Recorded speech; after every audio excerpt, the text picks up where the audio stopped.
Hi everyone, आप सभी का स्वागत है।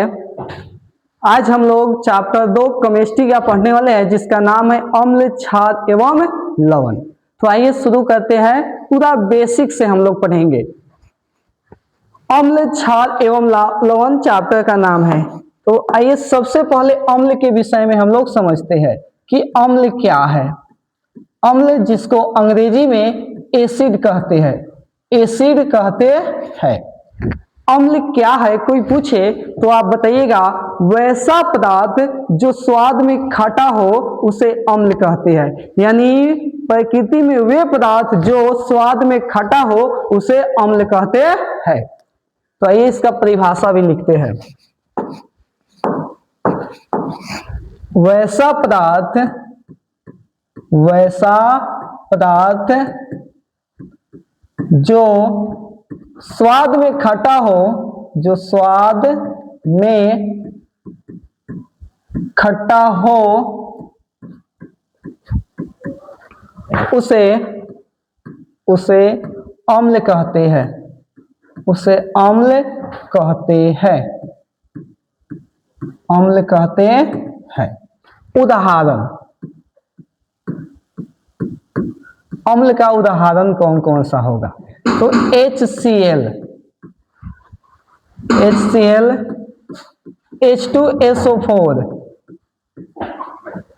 HNO3, ये सभी का सभी अम्ल है। CH3COOH, ये सबका सब अम्ल है। तो अम्ल का परिभाषा आपने देख लिया कि वैसा पदार्थ जो स्वाद में खट्टा होता है उसे अम्ल कहते हैं। कुछ पॉइंट समझिए, नोट।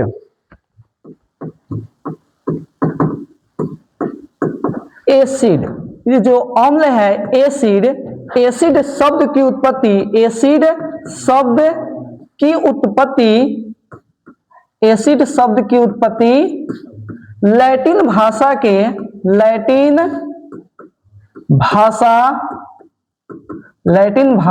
शब्द एसिडस से हुआ है। एसिडस से हुआ है, एसिडस से हुआ है। यानी यहां आप देख रहे हैं एसिड कहे तो अम्ल, अम्ल कहे तो अम्ल शब्द की उत्पत्ति, एसिड शब्द की उत्पत्ति एसिडस से हुई है, जो लैटिन भाषा का शब्द है।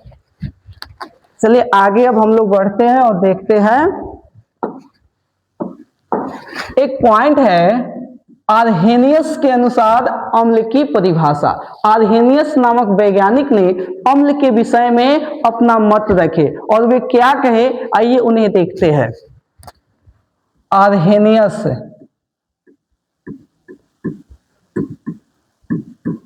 आर्हेनियस के अनुसार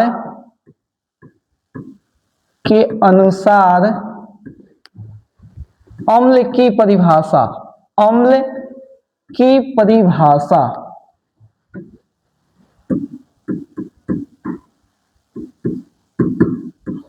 आर्हेनियस के अनुसार अम्ल की परिभाषा। तो आर्हेनियस ने बताए वैसा पदार्थ जो जल में घुलकर H+ आयन, हाइड्रोजन आयन प्रदान करते हैं उसे अम्ल कहते हैं। आर्हेनियस ने क्या बतलाया है अम्ल का परिभाषा? देखिए ध्यान से आप लोग। वैसा पदार्थ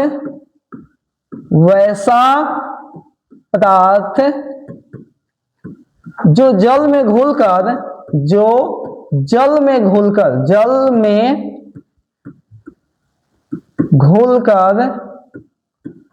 H+ आयन, इसी को बोलेंगे हाइड्रोजन आयन प्रदान करता है उसे अम्ल कहते हैं, उसे अम्ल कहते हैं। तो आर्हेनियस के अनुसार अम्ल की परिभाषा लिखना रहेगा, तो आप लिखिएगा वैसा पदार्थ जो जल में घुलकर H+ आयन प्रदान करता है उसे अम्ल कहते हैं। उदाहरण देखिए आप लोग। उदाहरण जैसे NaHCl, इसको जल में घोला जाएगा तो यह H प्लस और Cl माइनस। तो यहाँ जो H प्लस दिखाई दे रहे हैं उन्हीं के अनुसार कहा गया कि वैसा पदार्थ जो जल में घुलकर H प्लस आयन प्रदान करता है उसे अम्ल कहते हैं। तो H प्लस यहाँ आयन प्रदान किया या अम्ल होंगे। दूसरा देखिए HNO3, HNO3, तो यहाँ H प्लस प्लस NO3 पर माइनस, तो यहां भी H प्लस है यानी यह अम्ल है। अगला देखिए H2SO4, यह भी जल में घुलेगा तो H प्लस SO4 और -2 यानी 2 माइनस। तो यहां जो आप देख रहे हैं कि H प्लस आयन प्रदान कर रहे हैं उन्हें हम लोग अम्ल कहते हैं। ठीक है, यह हो गया आर्हेनियस के अनुसार अम्ल की परिभाषा। आइए अब अगला हम लोग देखते हैं अम्ल की विशेषता यानी अम्ल का गुण।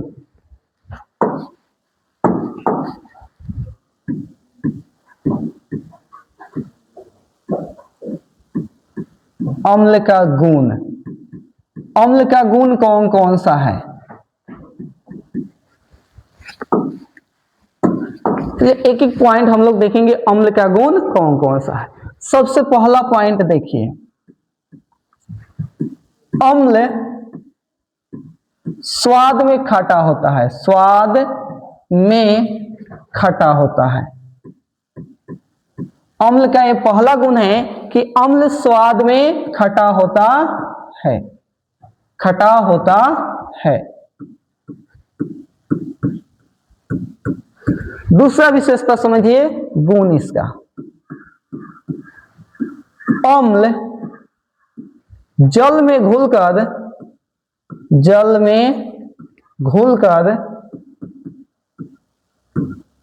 H प्लस आयन प्रदान करते हैं,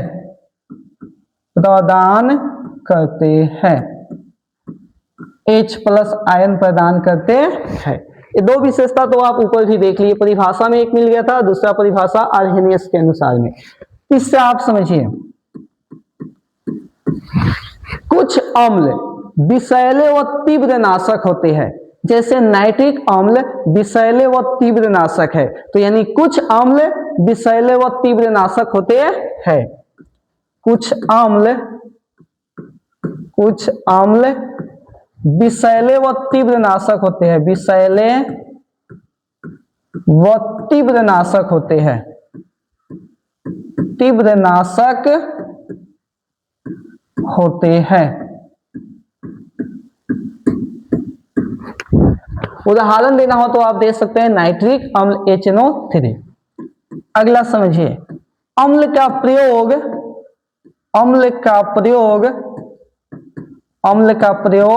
रंजक के रूप में किया जाता है, रंजक के रूप में किया जाता है। अम्ल का प्रयोग रंजक के रूप में किया जाता है, इसका मतलब हुआ रंग परिवर्तन। रंजक का मतलब क्या है? रंग परिवर्तन। अम्ल जो होते हैं नीला लिटमस पत्र को लाल कर देता है, यानी रंजक के रूप में इसका प्रयोग किया जाता है। अगला देखिएगा, अम्ल का जलीय विलयन, अम्ल का जलीय विलयन विद्युत का संचालन करता है, विद्युत का संचालन करता है। अम्ल का जलीय विलयन विद्युत धारा को प्रवाहित होने देगा, मतलब विद्युत का चालन करता है। अगला 5 नंबर हो गया। छठा नंबर समझिए गुण, अम्ल क्षार को उदासीन कर, अम्ल क्षार को उदासीन कर लवण बनाता है। यानी अम्ल क्षार की जब अभिक्रिया होती है तो लवण एवं जल बनता है। यानी वही लिखे, अम्ल क्षार को उदासीन कर लवण बनाता है। अगला समझिए विशेषता, अम्ल धातु से अभिक्रिया कर, अम्ल धातु से अभिक्रिया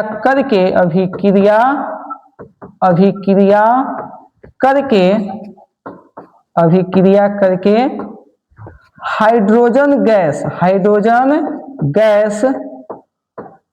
प्रदान करते हैं।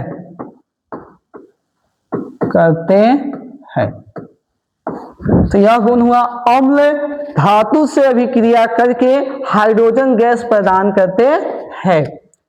अगला गुण देखिए इसका, 7 नंबर, अम्ल का पीएच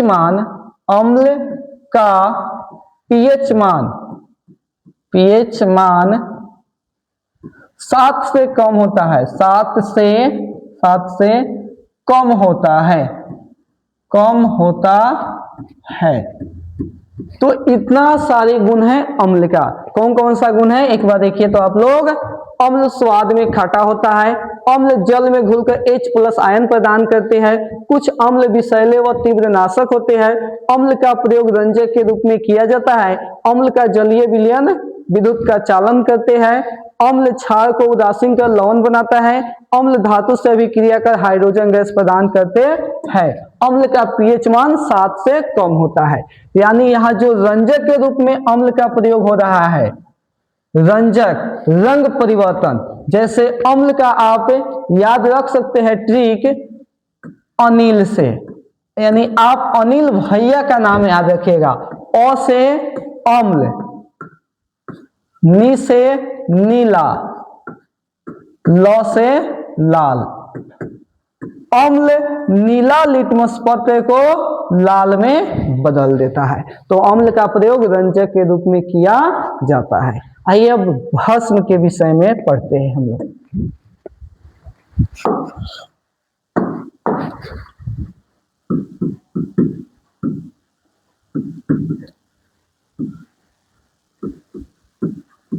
भस्म को हम लोग अंग्रेजी में बेस बोलते हैं। भस्म क्या है? भस्म क्या है? अब कोई पूछे तो आप बताइएगा, वैसा पदार्थ जो स्वाद में कड़वा होता है उसे भस्म कहते हैं। यानी भस्म क्या है? तो वैसा पदार्थ है जो स्वाद में कड़वा होता है। उदाहरण भी देखेंगे, परिभाषा पहले लिखते हैं। वैसा पदार्थ जो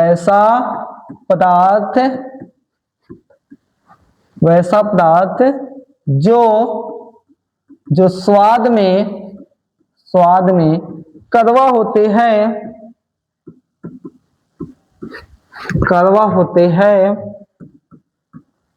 कड़वा होते हैं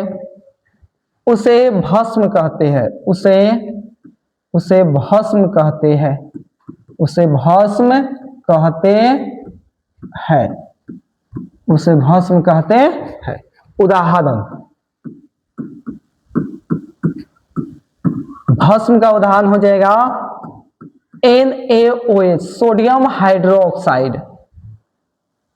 अगला है potassium hydroxide, calcium hydroxide, magnesium hydroxide.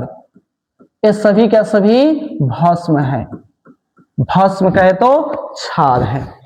वैसा पदार्थ जो स्वाद में कड़वा होते हैं उसे भस्म कहते हैं। Sodium hydroxide, potassium hydroxide, calcium hydroxide, magnesium hydroxide. आइए अगला पॉइंट देखते हैं, आर्हेनियस के अनुसार भस्म की परिभाषा। आर्हेनियस ने अम्ल के विषय में भी बतलाए और भस्म के भी विषय में बतलाए। तो अगला पॉइंट है आर्हेनियस के अनुसार भस्म की परिभाषा।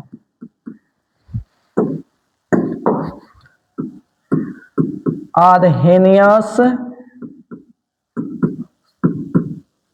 के अनुसार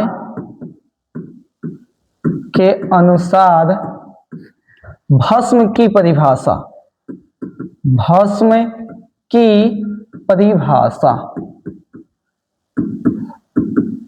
भस्म की परिभाषा। तो पहले हम लोग परिभाषा लिख लेते हैं तब समझेंगे। आर्हेनियस के अनुसार भस्म की परिभाषा। तो आर्हेनियस ने भस्म के विषय में क्या बतलाए वैसा पदार्थ जो जल में घुलकर OH माइनस आयन प्रदान करते हैं उसे भस्म कहते हैं।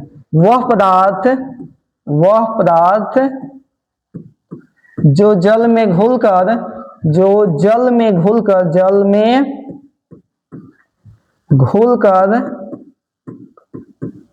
OH minus ion, OH hydroxide ion प्रदान करते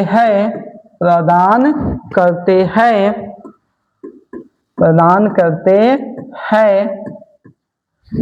उसे भस्म कहते हैं, उसे भस्म कहते हैं। तो यह हुआ आर्हेनियस के अनुसार भस्म की परिभाषा। आर्हेनियस के अनुसार भस्म की परिभाषा। उदाहरण इनके अनुसार अगर कोई भस्म है जैसे NaOH, इसको जल में घुलाते हैं तो यह Na प्लस और OH माइनस आयन प्रदान करते हैं। यहाँ OH आयन प्रदान कर रहे हैं अतः यह भस्म है। दूसरा देखिए KOH, जब इसको भी जल में घुलाते हैं तो K plus OH minus ion प्रदान करते हैं। तो यह बताए गए हैं आर्हेनियस के अनुसार भस्म की परिभाषा। एक और पॉइंट हम लोग यहीं पर समझते हैं।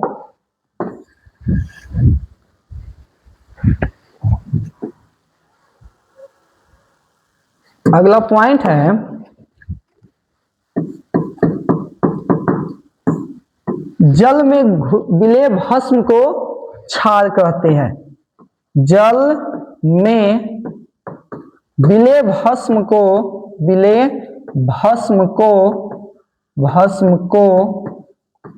क्षार कहते हैं। तो एक ऑब्जेक्टिव में यह पूछे जाते हैं जल में विलेय भस्म को क्या कहते हैं, तो क्षार कहते हैं। ये अब आप याद रखिएगा। आइए अब अगला हम लोग देखते हैं भस्म का गुण क्या है।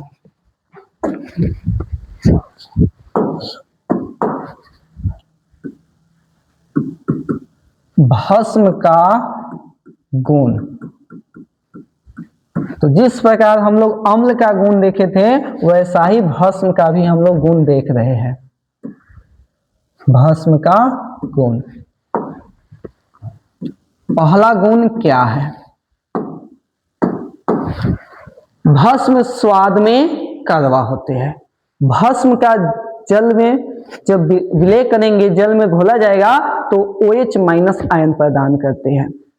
तो लिख देते हैं भस्म स्वाद में कड़वा होते हैं।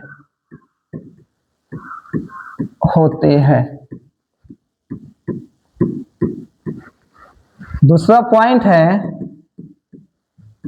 भस्म जल में घुलकर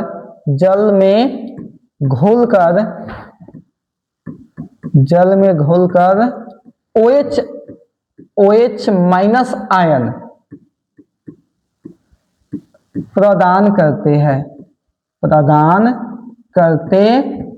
हैं।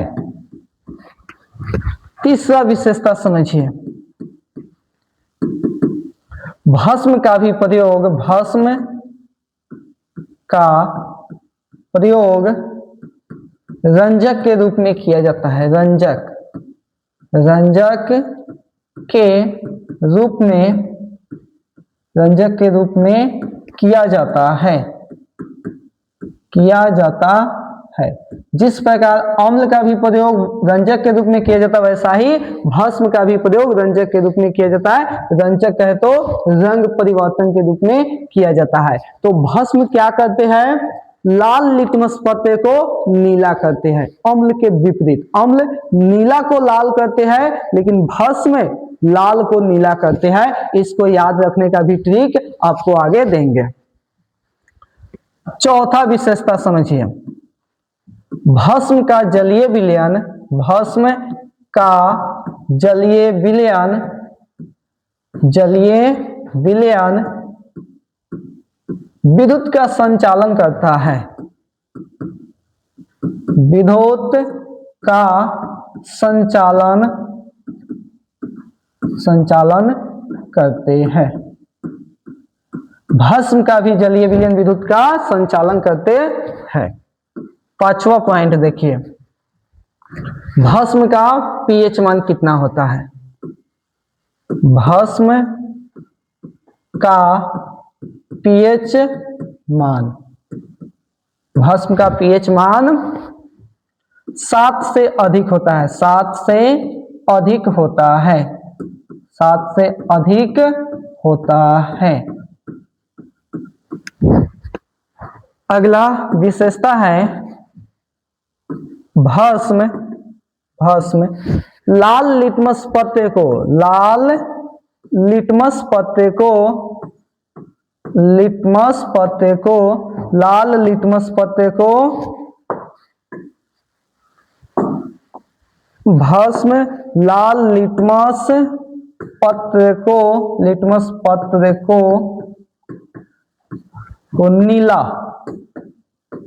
नीला करता है। तो अब आप इसको याद रखने का ट्रिक समझिए। RCB, R कहे तो रेड लाल, B कहे तो ब्लू नीला, C से आप याद रखिएगा भस्म या छाद। तो भस्म का गुण यहाँ क्या है, लाल लिटमस पत्र को नीला कर देता है। तो यह हुआ भस्म। तो प्रकार समझिए, अम्ल का भी प्रकार और भस्म का भी प्रकार।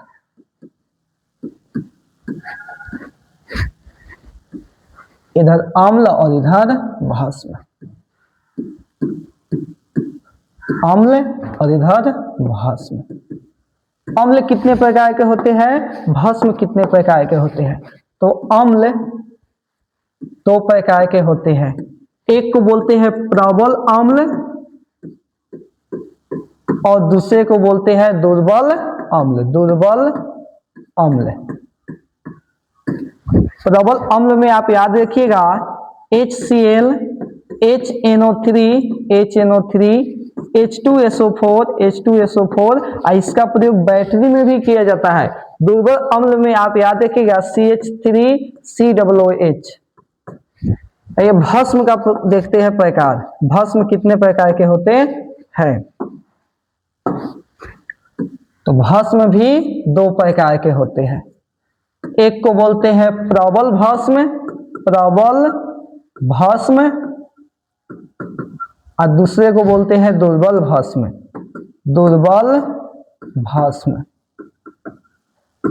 प्रबल का उदाहरण याद रखिएगा आप NaOH, दुर्बल का याद रखिएगा MgOH का होल ट्वाइस।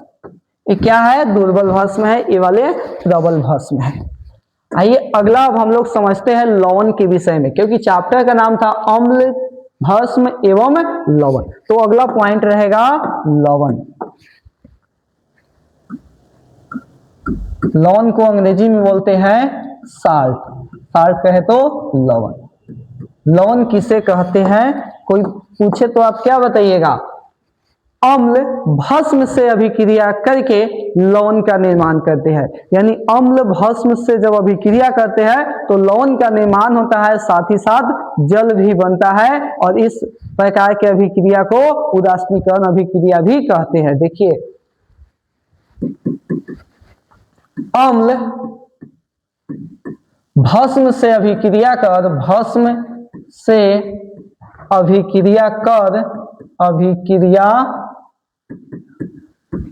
अभिक्रिया करके लवण बनाता है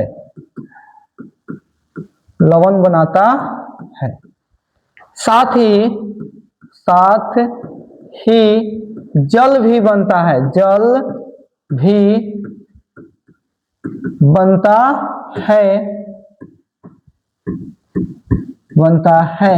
इस प्रकार के अभिक्रिया को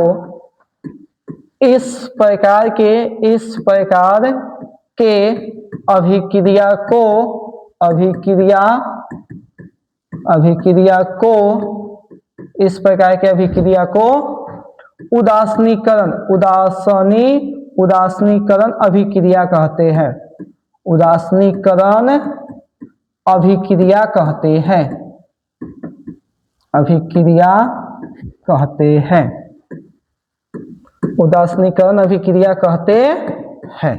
यानी जो देख रहे हैं आप, अम्ल भस्म से अभिक्रिया करके लवण बनाता है, साथ ही जल भी बनाता है। इस प्रकार की अभिक्रिया को उदासीनीकरण अभिक्रिया कहते हैं। उदाहरण देखिए आप लोग, अम्ल इधर लिख दिए, भस्म से अभिक्रिया करेंगे तो बनाएंगे लवण प्लस में जल। ये किस प्रकार की अभिक्रिया है? तो उदासीनीकरण अभिक्रिया है, चैप्टर 1 में पढ़ाया गया था। अम्ल HCl प्लस में एक भस्म लिखते हैं NaOH। जब अभिक्रिया करेंगे तो बनाएंगे NaCl प्लस में H2O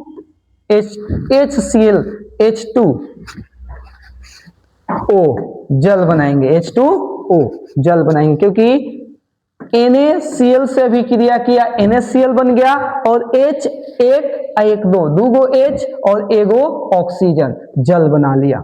तो यह हुआ लवण। कोई पूछे तो आप बताइएगा, अम्ल भस्म से अभिक्रिया करके लवण बनाता है, साथ ही जल भी बनाता है। इस प्रकार के अभिक्रिया को उदासीनीकरण अभिक्रिया कहते हैं। आज इतना ही रहने देंगे इस वीडियो में। अगले दिन आपको पढ़ाया जाएगा विद्युत अपघट्ट के बारे में, इलेक्ट्रोलाइट,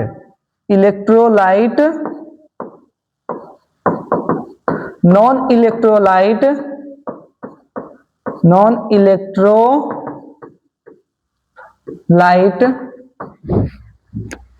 फिर कुछ ऐसे पदार्थ जिसमें कौन कौन सा अम्ल उपस्थित है वो सब पढ़ाया जाएगा। तो आज के लिए इतना ही। आप लोग से एक गुजारिश है कि इस वीडियो को ज़्यादा से ज़्यादा शेयर कीजिए। 10th वाले जितने भी छात्र हैं उनके पास भी शेयर कर दीजिए। धन्यवाद।